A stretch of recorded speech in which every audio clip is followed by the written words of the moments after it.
I'm Milena, and until my 30th birthday, the most exciting part of my life was when the accounting firm I worked for decided to switch from PC to Mac. Yeah, not exactly headline stuff. But then, at a friend's birthday bash, everything changed.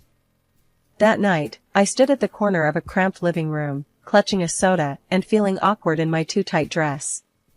The music was loud, way too loud for conversation, but apparently just right for him, Mark.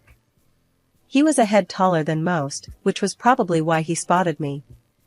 He sauntered over with a confidence that made my heart skip. "Hey, you're Milena, right?" His voice was clear, even over the thumping bass. Yeah. And you are?" I sipped my drink, trying to look calmer than I felt. "Mark. I've seen you around.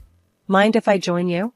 He didn't wait for an answer, just took it as a given and stood next to me. "Not at all," I said, my voice nearly lost to the latest pop hit blaring through the speakers. "So, Milena, what brings you here tonight?"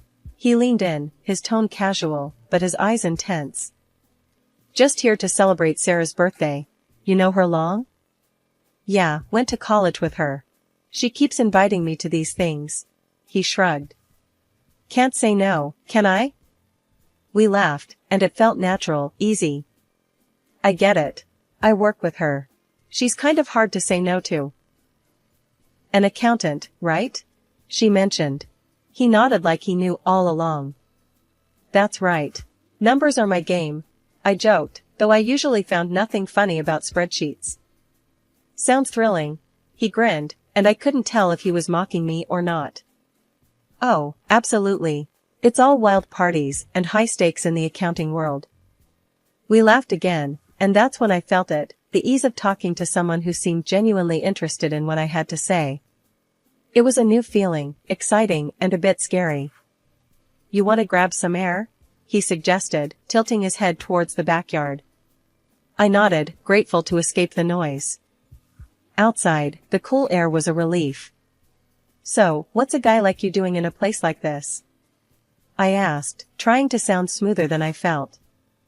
"Just looking for a good time, I guess. And maybe someone cool to hang out with," he said with a smile that made his eyes crinkle at the corners. We talked about everything and nothing, movies, books we liked, how he was into graphic design but stuck at a corporate gig he didn't love. It was as if we'd known each other for years. As the night wound down, he pulled out his phone. "Can I get your number? I'd really like to see you again, Milena." I hesitated, not used to this kind of attention, but something about him felt right. "Sure," I said, punching my number into his phone. He smiled, his whole face lighting up. "Great. I'll call you. We should go out, just the two of us." "Sounds good," I managed, my stomach doing flips. I watched him go, a part of me still in disbelief that this was my life now. Maybe turning 30 wasn't so bad after all. Maybe it was just the start of something truly great. The days after Mark's call felt like a blur. Before I knew it, I was getting ready for our first date. My nerves were all over the place. It wasn't like I had much experience in this department. I chose a simple blue dress, nothing fancy, but hoped it did the trick. Mark picked me up at 7 sharp. His car was a clean, well-kept sedan, nothing flashy, but it suited him. As I got in, he flashed me a smile that could knock you sideways. "You look great, Milena." "Thanks," I mumbled, my face probably red as a tomato. "You look nice too." Dinner was at this cozy little Italian place he knew. The food smelled amazing, but my stomach was doing somersaults. We ordered pasta, him with some fancy sauce and me with plain old marinara. "So, Milena, tell me something about you that no one else knows," he said, twirling his spaghetti expertly onto his fork. I chuckled, playing with my food more than eating it. "Well, I'm pretty boring. But I guess not everyone knows I can solve a Rubik's Cube in under 1 minute." He raised his eyebrows. "Really now? That's pretty cool. You'll have to show me sometime." "Sure," I said, starting to relax a little. "What about you? Any hidden talents?" "I make a mean breakfast burrito," he boasted with a grin. "Best you'll ever have." "I'll take your word for it. Maybe you can prove it sometime, I teased. The conversation flowed, and for the first time in a long time, I felt like I was exactly where I was supposed to be. The next few weeks were a whirlwind. We saw each other constantly. Mark would come over after work, or I'd meet him for lunch near his office. He introduced me to his favorite spots around town, little nooks I'd never noticed before. It was like seeing the city for the first time. Things took a serious turn when he invited me to meet his parents, Jack and Mary. They lived in a small but cozy house filled with photos and knickknacks. Mary hugged me the second we walked in. "Oh, we've heard so much about you, dear," she said, squeezing my shoulders. "Mark, she's lovely." "Thanks, Mom," Mark said, and I could tell he was pleased. We sat down to dinner, and the conversation was nonstop. "So, Milena, Mark tells us you're an accountant. That must be interesting," Jack said, passing me the potatoes. "It has its moments," I replied. "Mostly just numbers, but I like the order of it." "And how's your family?" Mary asked, genuinely interested. "They're good, thanks. My dad's a businessman, always busy, but he's been really supportive of me." It was all happening fast, sure, but it felt right. It was as if everything in my life had been leading up to this, meeting Mark, feeling like someone finally saw me for who I was, not just some plain Jane accountant. One evening, a few months into our whirlwind romance, we were walking along the riverbank. The city lights reflected off the water, and it was pretty, in a postcard kind of way. "Milena, I've been thinking," he started, stopping and facing me. "Yeah?" I asked, my heart starting to race. "I don't want to wait any longer. I know this is fast, but, will you marry me?" Just like that, my world changed. No hesitation, no doubt, just a simple yes, Mark. I'll marry you. The whirlwind didn't stop there. Soon after, I introduced Mark to my father. He took to Mark immediately, appreciating his straightforward manner and obvious affection for me. "He's a good man, Milena," Dad said, giving his approval, which meant the world to me. So, we got married. It was a modest wedding, nothing too extravagant, but it was perfect for us. I even found myself loving the way I looked in my wedding dress, something I'd never imagined. Smiling wide, I posted photos on my social media, sharing my joy with friends and family. After the wedding, life didn't slow down, it picked up pace. Mark and I barely had time to savor our newlywed bliss, before he suggested something big. "Hey, Milena, I've been thinking," he said one evening as we unpacked another box of wedding gifts in our cramped apartment. "How about we move in with my folks?" I paused, a coffee mug in hand. "Live with your parents?" He nodded, looking serious. "Yeah, they're not getting any younger, and I'd feel better if we were around to help out. Plus, it would save us some money on rent." It made sense, I guess, but moving in with the in-laws? That was sitcom territory. "Are you sure they'd want us there all the time?" "Absolutely," he assured me. "Mom's been hinting about it ever since we got engaged. Come on, it'll be good." So, 2 weeks later, there we were, pulling up to his parents' house with our lives packed into a bunch of boxes. Mark's mom, Mary, was waving from the porch before we even got out of the car. "Oh, Milena, we're so thrilled to have you both here," she exclaimed, pulling me into a hug that was a bit too tight. Jack, Mark's dad, clapped him on the back. "Welcome home, son. And you too, Milena." The house was cozy, stuffed with furniture that looked like it belonged in a museum of the 1970s. I tried to keep a smile on my face, but I was already missing our little apartment. Mark sensed my hesitation. "It's gonna be great, you'll see," he whispered as we carried boxes inside. The first few days were an adjustment. Mary was constantly hovering, always popping into our room to ask if we needed anything.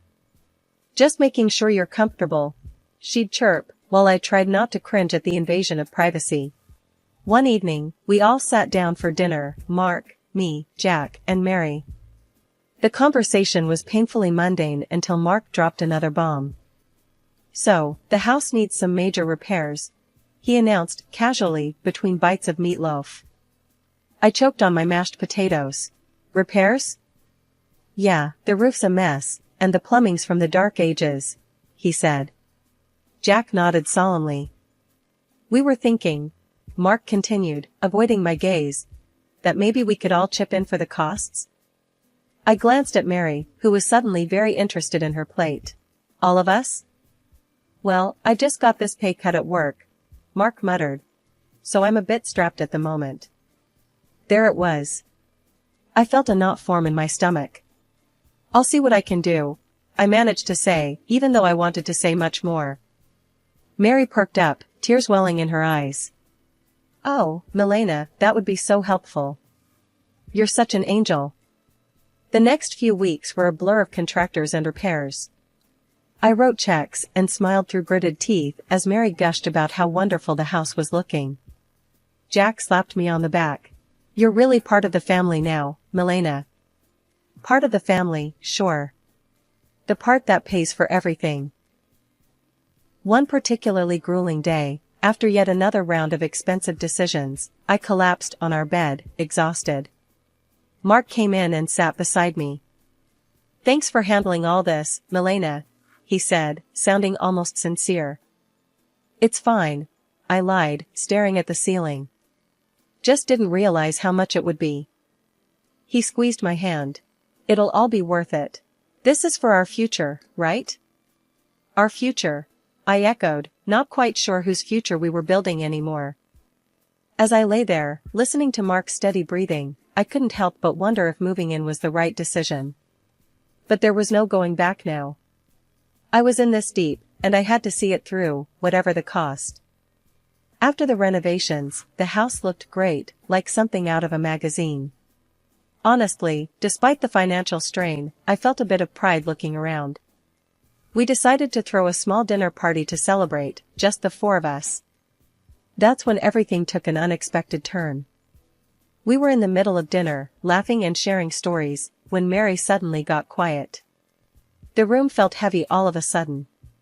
She looked at Jack, then at us, and her eyes were teary.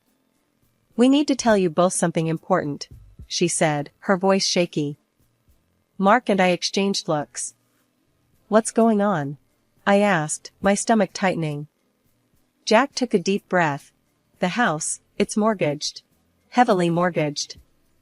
We owe $200,000, and the bank could take it away if we don't settle the debt in 2 months. My fork clattered to my plate. "What? You mean all the repairs we just paid for?" Mary started sobbing. "We were ashamed, and we thought we could manage it. But after the repairs and everything, there's just no way." I felt like I was in a bad dream. All the money, all the effort, it was for a house that wasn't even secure. "So what are you saying now?" My voice was sharper than I intended. "Well," Mark started, his eyes avoiding mine, "I was hoping, maybe, Milena, you could talk to your father." "Are you serious?" I snapped, my voice rising. "Ask my dad for $200,000? It's just, after his help, the house would be secure. For us, for our future," Mark pleaded. Mary's sobbing grew louder, making me feel like the villain in this crazy drama. "Please, Milena. It's our home. We've spent decades in this house." I was furious, but the tears and the pleading wore me down. I'll think about it," I finally muttered, feeling trapped. The next day, I called my dad, hesitantly explaining the situation.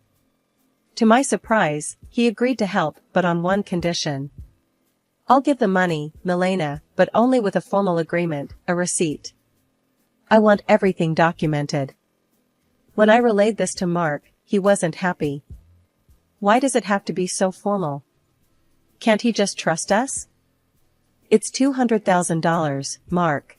It's a lot of money, and he's just being cautious," I argued, feeling the divide between us grow. "He'll get his paperwork," Mark muttered, clearly annoyed. The paperwork was drawn up, and the money was transferred. Mary and Jack were relieved, constantly thanking me, but the air between Mark and me had changed. There was a coldness that wasn't there before. Just when I thought my life couldn't get any darker, tragedy struck with brutal suddenness. "Milena, it's your Aunt Judith." Her voice came through the line, shaky and choked. "Your dad, he had a heart attack. It's bad." My heart dropped to my stomach. "What? How? Is he?" "He didn't make it, honey. I'm so sorry." The phone nearly slipped from my hand. "No, that can't be right," I mumbled, numb. I hung up and turned to find Mark standing in the doorway. "What's wrong?" he asked, his voice low. "My dad, he's gone," I managed to say before everything inside me broke and I started sobbing. Mark came over and put his arm around me, but it felt like being hugged by a stranger. "I'm sorry, Milena," he said, and it sounded sincere, but I was too lost in my grief to really hear him. Exhausted from another long day of funeral planning and negotiations with the agency, I came home earlier than usual. I expected the house to be quiet, but as I inserted my key into the front door, I heard voices from the living room. It was Mark, his tone dripping with frustration and disgust, talking to his parents. "I can't do this anymore. Living with her is driving me nuts. She's just, ugh, it's too much," Mark complained. His mom, usually so sweet and understanding, replied in a stern whisper, "You have to hold on a bit longer, Mark. We need to figure out what to do with those receipts your father-in-law had. Milena has them now. The sooner I get out, the better. I'll grab those receipts and destroy them. And then I'll start all over again with that rich beauty I told you about." Mark's voice was cold, calculated. I felt a chill run down my spine. Here I was, mourning my father, while the people I lived with were plotting behind my back. They weren't the loving family I thought I married into. Instead, they saw me as nothing more than a means to an end, a way to secure their financial troubles. Rage mixed with shock, but I knew I had to keep my cool. So, I slammed the door loudly, as if I had just come in, disrupting their scheming. "Oh, Milena. You're back early. How did everything go with the funeral plans?" Mary's voice shifted instantly to one of concern, her eyes wide with feigned innocence. I forced a smile, my stomach turning. "It's all coming together. Thanks for asking." As I spoke, I could see the quick glances they shot each other, their faces a mask of fake concern. It made my skin crawl knowing their true colors, but I realized that showing my cards now wouldn't help. I needed to be smart. I needed to protect what was mine, and possibly even get some justice for their deceit. The funeral was somber, the air heavy with grief and murmured condolences. But as the ceremony wrapped up and we returned to Mark's parents' house, the true colors of the family I married into began to show.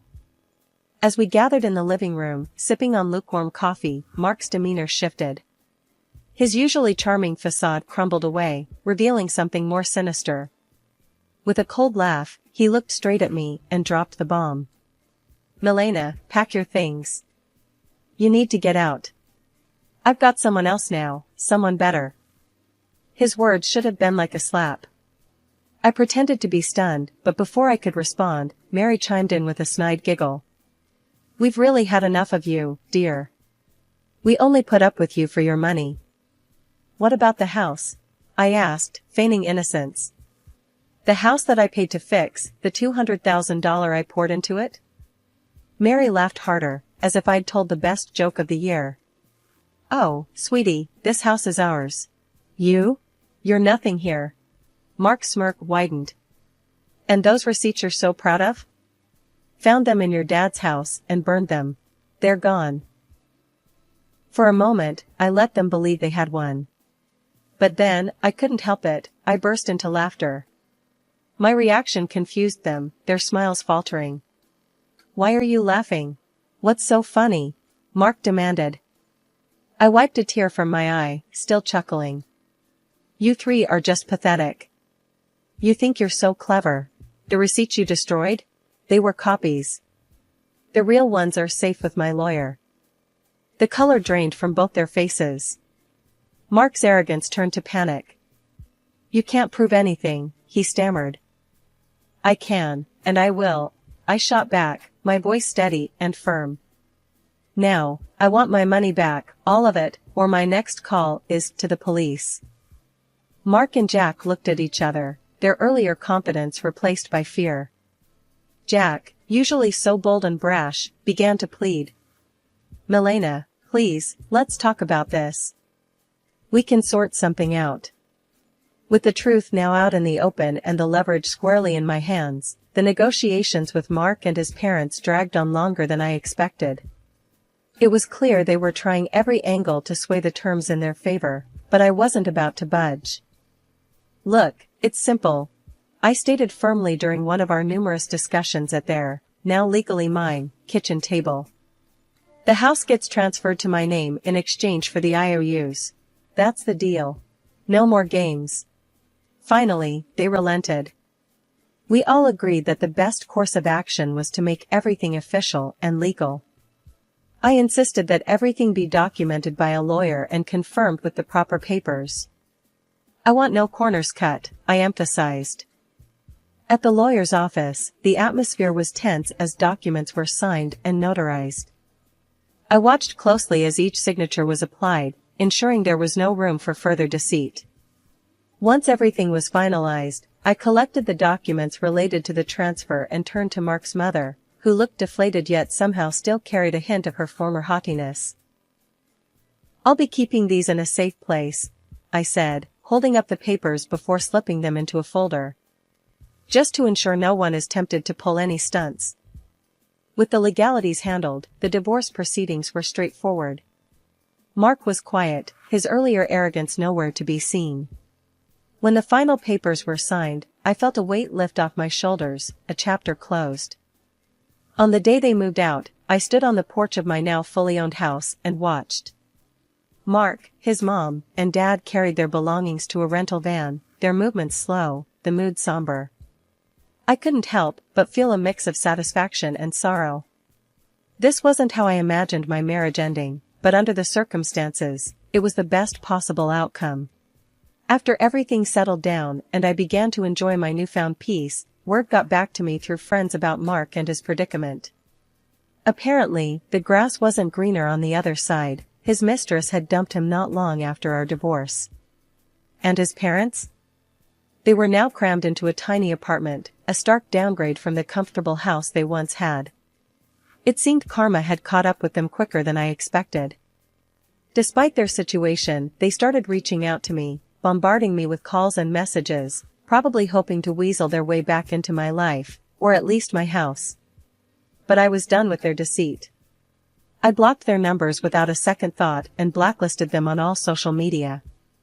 It was liberating, cutting the final threads that connected us. One afternoon, as I was enjoying a quiet moment with a book in my living room, a knock came at my door. Peering through the peephole, I saw Mark standing there, a pathetic figure, holding a bouquet of flowers. The audacity of it made me scoff. Opening the door, I couldn't help but laugh outright at the sight of him. "Really, Mark? Flowers?" He shuffled uncomfortably, the bouquet seeming to wilt along with his spirits. "Milena, I've realized so many things. I was wrong, terribly wrong. Remember when you told me I disgusted you?" I interrupted, leaning against the door frame, not bothering to hide my amusement at his discomfort. "What changed, Mark? Run out of options?" He looked down, the shame clear on his face. I made mistakes. But I'm here to make things right." I shook my head, almost feeling sorry for him. "Almost. You're not here to make things right, Mark. You're just desperate to get back to your comfortable life. But guess what? That life doesn't exist anymore. Not for you." His face fell, and he took a step back, as if my words were physical blows. "Milena, please. Save it," I cut him off sharply. "I want you to leave. Don't come back here. We're done. Forever." Mark stood there for a second longer, his hope visibly crumbling. Then, without another word, he turned and walked away, his shoulders hunched in defeat. Returning to my book, I smiled to myself. The quiet of the house wrapped around me like a comforting blanket, a stark contrast to the chaos that once reigned here. I was finally at peace, living life on my terms, and no bouquet of flowers or sweet talk could disrupt that. I was truly, finally free.